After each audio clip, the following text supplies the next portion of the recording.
some sort of a get together maybe, but nobody would. While my house was naturally, I am like this, so it was open all the time. People would come in and go out and this and that, and I was just enjoying their company. And one day they asked me, "What's the matter in your house? All the time people are coming and going." I used to wonder, what is it going on inside? I said, "Nothing, just they come, have tea and go. That's all, just some talk together, some rapport of love. But what is this? All the doors are closed." That way I must say, Sydney people are very open-hearted. And they like to be together. There is a togetherness in them.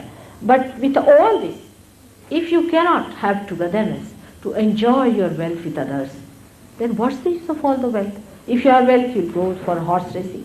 That's also your own enjoyment. If you have wealth, you will do something else which is so individualistic. You cannot enjoy your wealth unless and until you share it.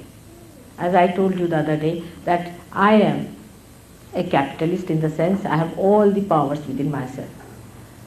But I cannot live without sharing it, so I am the greatest communist because I just cannot enjoy it. That's why I had to come all the way to Australia.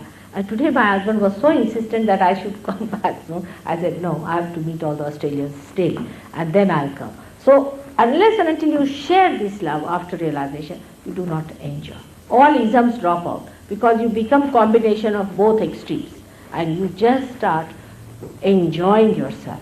Now this lotus is in the hand, and another hand that the goddess has is like this. She has 4 hands and one hand like this. Now this hand that is like this means with this we must give, we must give, we must be generous. Miserly people cannot be the blessed ones. They cannot.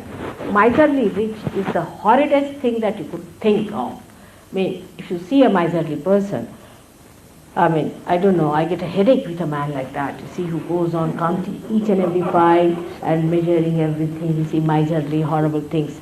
And ultimately when they die, their children take out all their money and just spend it over. Miserly people have another way of getting their money looted. For example, a thief might come in. If not thief, then their children will become very wayward, or something will happen. They will get sick and they'll have hand broken and feet broken or something, and they will have to spend money. So the miserly people are such a nuisance to the society. They give nothing to the society. They are there for themselves, and they are just malignant personality. The people who gave, not, of course, I don't believe in giving into somebody freely, because that also can spoil people. If you give something to someone very freely, they can be completely spoiled and they would not know how to use that money. This is the trouble with human beings, is that they cannot bear anything. If you give them money, either they become miserly or they become wayward. If you give them power, either they become dictatorial or they become destroyers.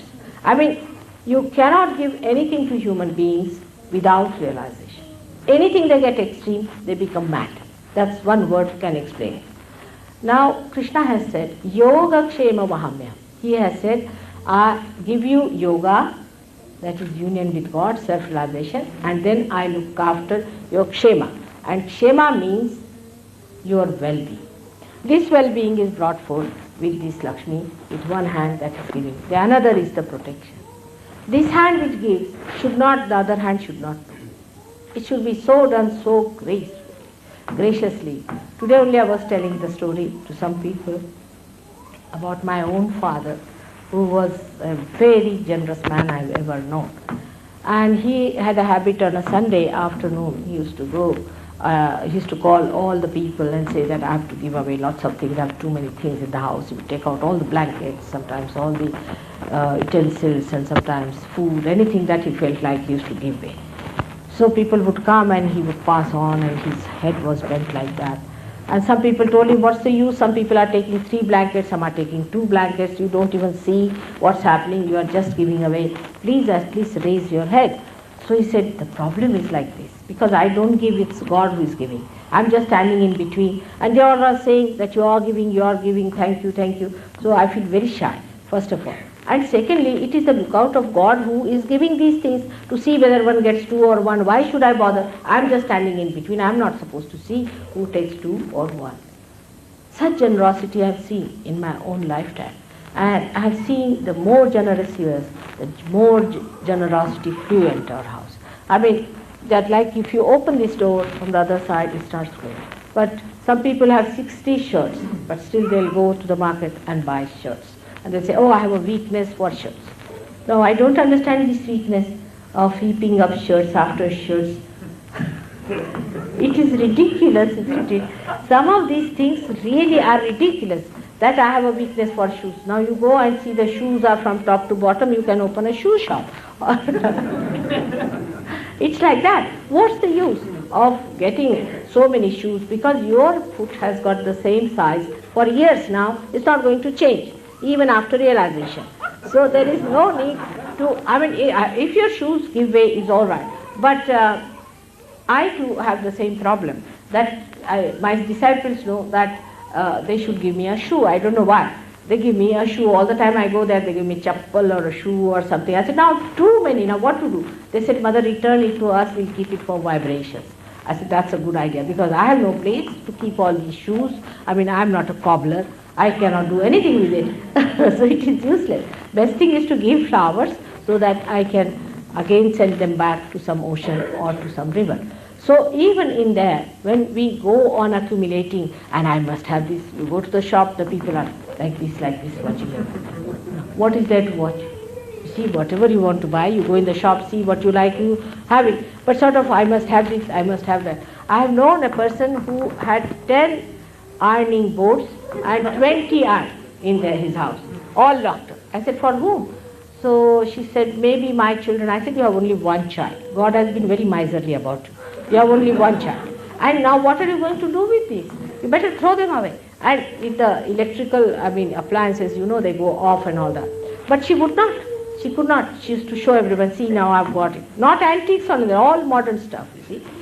And this is how the things go on accumulating, which has no value aesthetically or in any way. Actually, you should buy something only to give it to someone.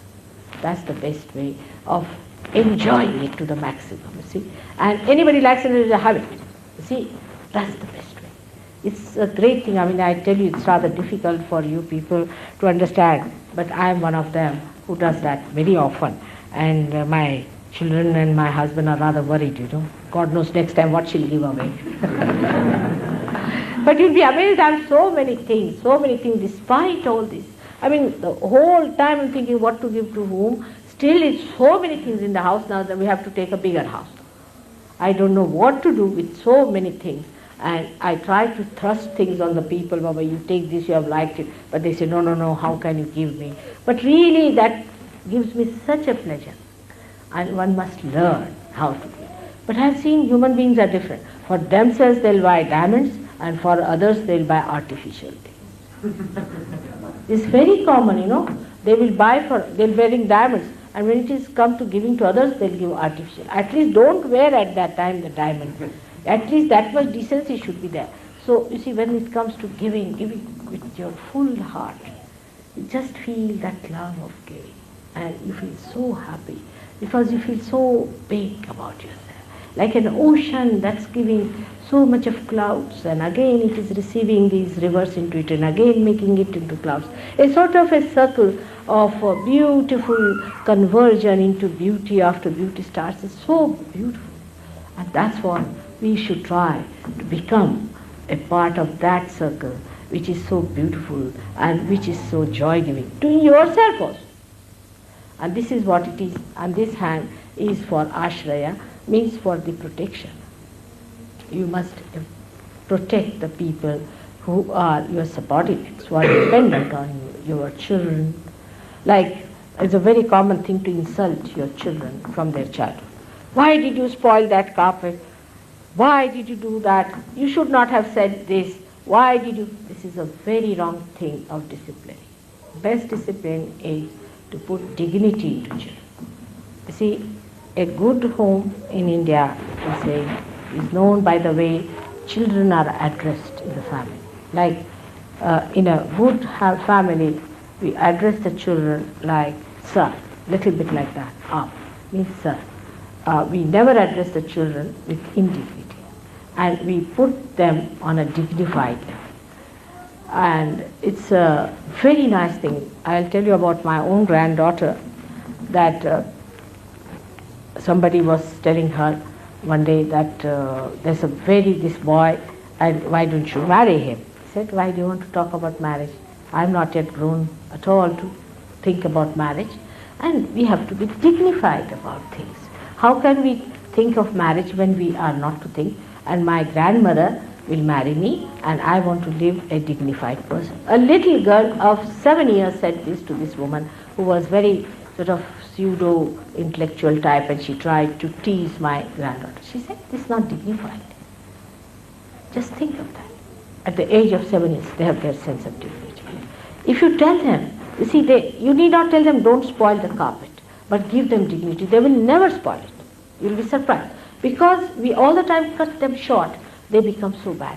They think we are good for nothing, we don't know what to do. All the time they are telling us like this. Or even if you have to tell them, tell about somebody else. Like that boy, he was absolutely useless, he didn't know what to do, he spoiled the whole carpet, I went to his house and slept down.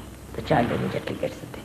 But directly, all the time hitting the child, you see, gives him a personality which does not hold anything substantial within. He might later on become a very arrogant person, taking a cue from his parents, and he may behave the same manner, but he would not be that dignity which just is silent and is expressing and manifesting.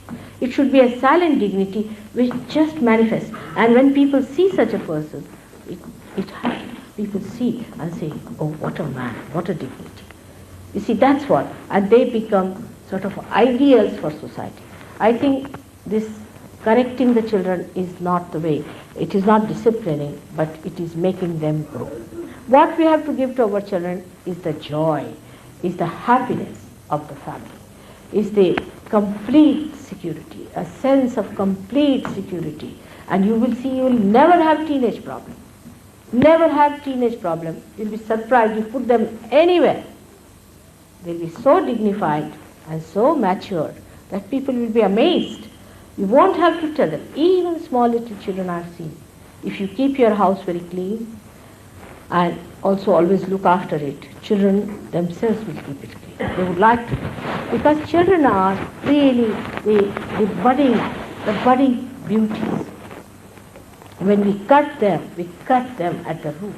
They expect so much from us, you see. They lose all their dignity. And I tell you, you try this with your children. Give them dignity. You will be amazed how they behave. We say they are spoiled. I have never seen children being spoiled when they are dignified. Like my own grandson is a realized soul, who's a very big person, and all his friends are above 25 years. See, he's just a 5 or 6-year-old boy. And he doesn't like to wear any dress which has got funny faces and all that. He says, this is like a clown. I'm not a clown. I don't want to wear. I found it very difficult in Singapore to buy a pant for him which didn't have any funny faces, because all of them had Mickey Mouse, this, that. And I've seen my grandchildren also, daughters, that these dolls with you see, this ducky, what you call the duck sort of a face. You see. They said, what's wrong with these dolls? They should know how to put their lips. This is not good. I mean, you see, they themselves know that this is wrong. She's going to go into tantrums. That's what they say.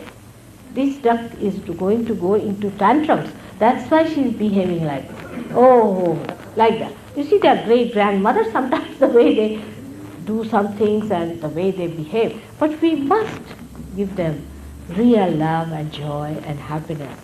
That's the thing we can give to our children.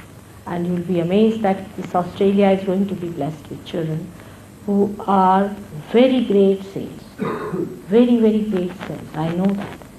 And you have to look after them with dignity. Very great saints are going to be born in this country. So I have to request to you that forget your problems, husband-wife problem. It's nothing.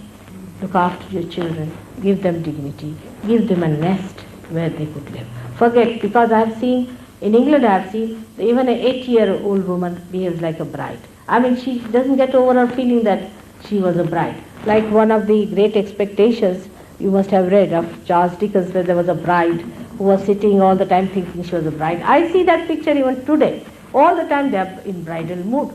See, you are a mother. and you have to treat your children with that dignity and with that love that a mother should give. It is very difficult for some people to accept the position of a mother. They think why women should be the mothers. I said this is the greatest things. Look at me. Look at me. This is the greatest thing to be the mother, to love everyone. That they depend on you for love and guidance, just for love. Such a great thing to feel, oh God, see how much I can give, how many cups I can fill. It's such a great feeling. I wish you would know what a mother is.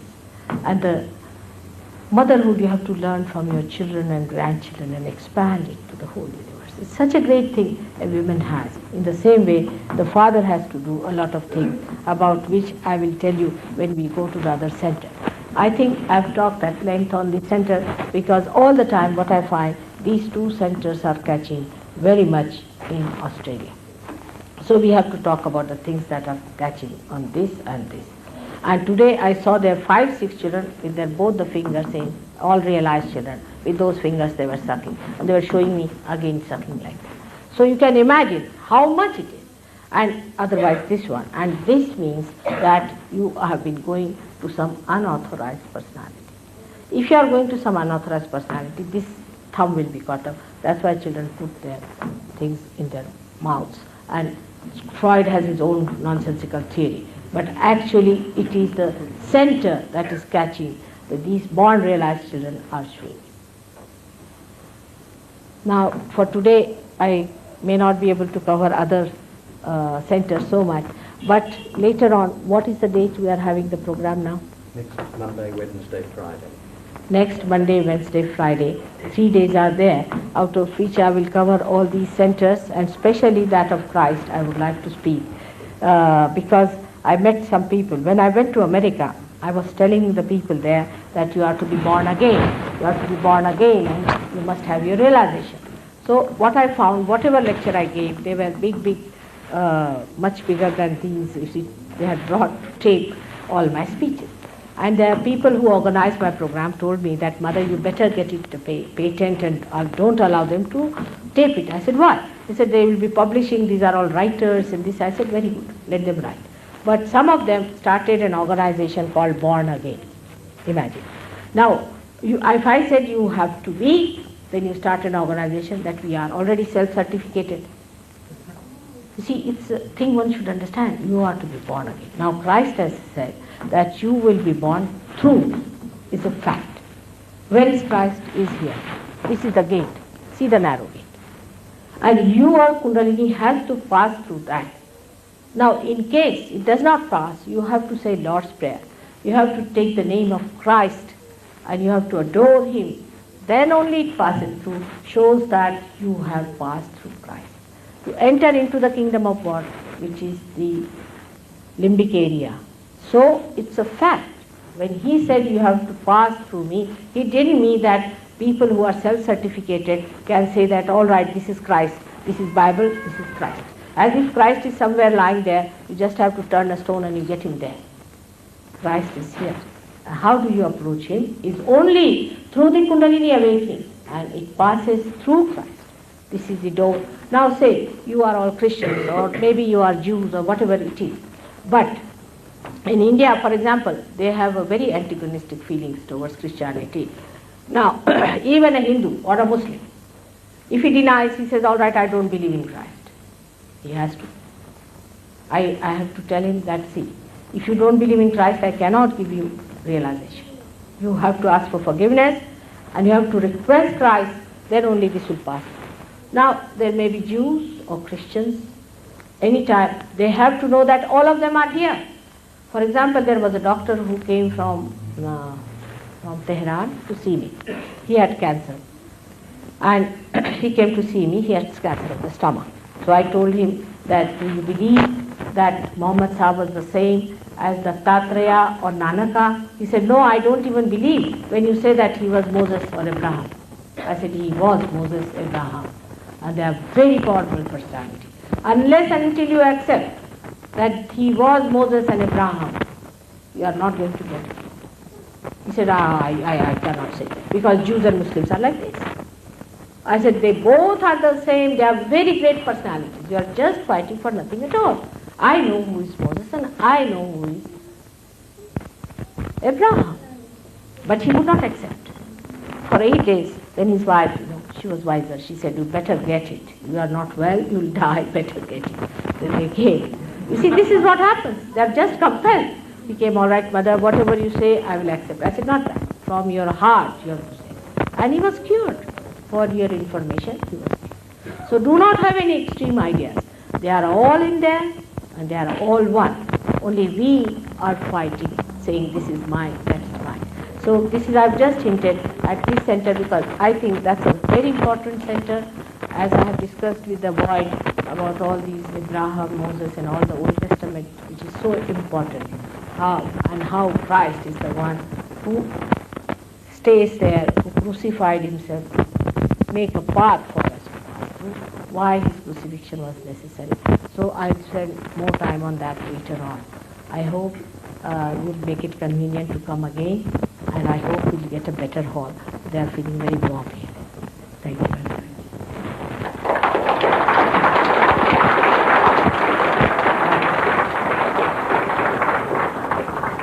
Now, again, we can have some questions if you want, for 2 minutes only. Not much because it goes on. Now some questions if you have. Because, you see, the questions now you ask, I'll tell you one thing, there are certain limitations because I have not talked about every chakra and the whole thing, alright? So I've talked very little about the whole subject. So you have to listen to the whole thing and then ask me questions is much better. But if you have any substantial thing you can ask me, and then I would like to give you realization, that's very important. Mother, I just want to know why, if alcohol is so bad for you, did Christ turn the water into wine? Oh, you see, that's another big mistake. That time wine was not this kind of a wine. You see, people used to take wine which is grape juice. Even today, if you go to Jerusalem, you get wine which is not fermented. It is prohibited in the Bible, if you read Moses or Abraham, to take these strong drinks. It is described very clearly. But why Christ did not talk about alcohol? There's a difference between wine and alcohol. Wine which is fermented and wine which is a real wine. You see, otherwise he would say wine. And that's a very common drink and I also enjoy it very much. Grapes I love. So ordinary grape juice was the wine. But about this alcohol, he didn't talk much. Because, you see, now I'm with you. I have to give you realization. So I'm talking about Kundalini and realization, isn't it? Now, Christ did not have to deal with Kundalini at that time, but he had to talk of eternal life. So he talked about that. And he showed with his life that life is eternal by his resurrection. Now, Abraham and Moses, all these primordial masters are concerned with your attention and with your sustenance. So all of them, whether it was Muhammad or anyone, have talked against alcohol. You see, whatever was their job was to look after the sustenance of the stomach. And we can see clearly that how can anybody who is of Christ quality give you wine to drink, which goes against your awareness. It's impossible. But that's how it is. We do not, you see, we mold everything according to our ideas, but wine means ordinary wine. You go today even, if you ask for wine, even in Switzerland, you'll be surprised that ordinary grape juice is called as wine. Even the grape, that creeper is called as wine. The whole thing is called as wine, yeah. Now there is no fermentation as far as wine is concerned, but this is what it was. Alright? Before Moses appeared on earth, or any one of them, they've now got a place in these different chakras. What was there before them? In the Adi Guru principle, before Moses,